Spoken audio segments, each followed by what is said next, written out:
Welcome back, everyone. Well, we have a very special guest joining us this morning to tell us about a unique event coming up this weekend. You might recognize Barbara McDade from the many years as you were director of the Bangor Public Library. Thank you for joining us this morning, first of all. Right now, you're working with the Children's Dyslexia Center of Bangor, which, of course, is helping some kids with learning and learning how to read and that sort of thing.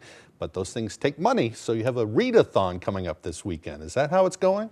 That's how it's going, Craig.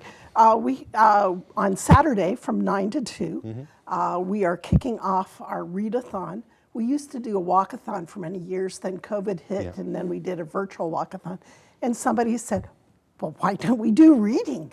What a concept, because that's what we're trying to teach. Right. So this is our first read-a-thon, and it kicks off at 9 o'clock on Saturday at the Children's Dyslexia Center, this is very Maynard, the old Bangor Theological Seminary. At the Masonic Hall there now, right? That is, yes. So it's where Hammond Street and Union Street cross, just on the other side there. And we have authors coming. We have Chris Van Dusen coming, and Tim Caverly, and Dee Daphne, and Laurie Brooks. We've had Tim Caverly on the show a whole bunch, but you were just telling me about Chris Van Dusen's book. Can you tell me a little bit about that first book? Oh, he has a bunch of books. He is just such a fun author. But he has one we were talking about was the Circus Ship, which was a ship in the 1800s that wrecked off the coast of, I think it was Rockland.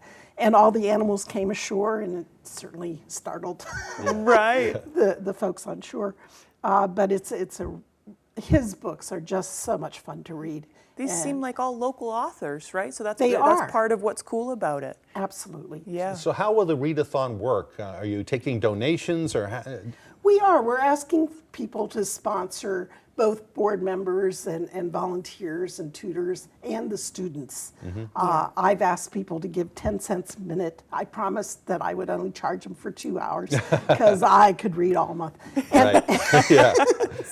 Me too. Yeah. But so I just asking all my sponsors to give $1.20 for my participation in the read-a-thon. But we hope to raise enough money to keep it going. We have to raise about 2/3 of the money that, we have a small endowment, but 2/3 of the money to do. We offer one-on-one tutoring for kids with dyslexia. For people that don't know, I think a lot of people know what dyslexia is, but what exactly is that? Well, people think they know what it is because, you transpose numbers or something and you say, oh, I'm so dyslexic. Right. But it really is a thing where you can't lasso letters together to make words. It's just a hiccup of the brain. But through science, we've found that you can lasso those through tricks. You can lasso those letters together and make words. It really takes a lot of one-on-one work. I've noticed just in my time in school systems and overhearing teachers talk about it, it can be really hard for teachers in public school systems to work with kids on this because it's something they definitely need special help, but sometimes there's not the resources for teachers in public schools and even private schools to get kids help they need. So that's when you guys step in, right? Exactly.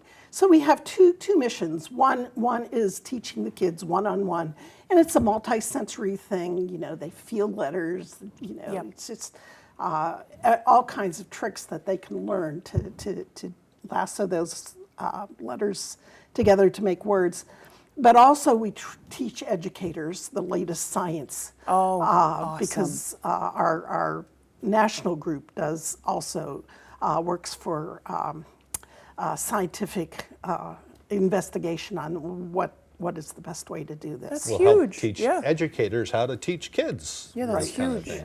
Barbara, we're about out of time, but we hope a lot of folks turn out to this read-a-thon. It will take place getting underway tomorrow at 10 a.m. at the Masonic Temple over, is that what they call it, the temple, Masonic Hall? It's just a hall. The hall over there, in Bangor, on the campus of the former theological seminary. Correct. If people can't make it there, they could probably reach out to you guys if they want to. Absolutely, we're on the web. Just search for the Children's Dyslexia. I can't even say. Easy for you to say, right? Children's Dyslexia Center of Bangor. Thank you. All right, Thank you. Barbara, so nice to see you. Wonderful to see you too. All right.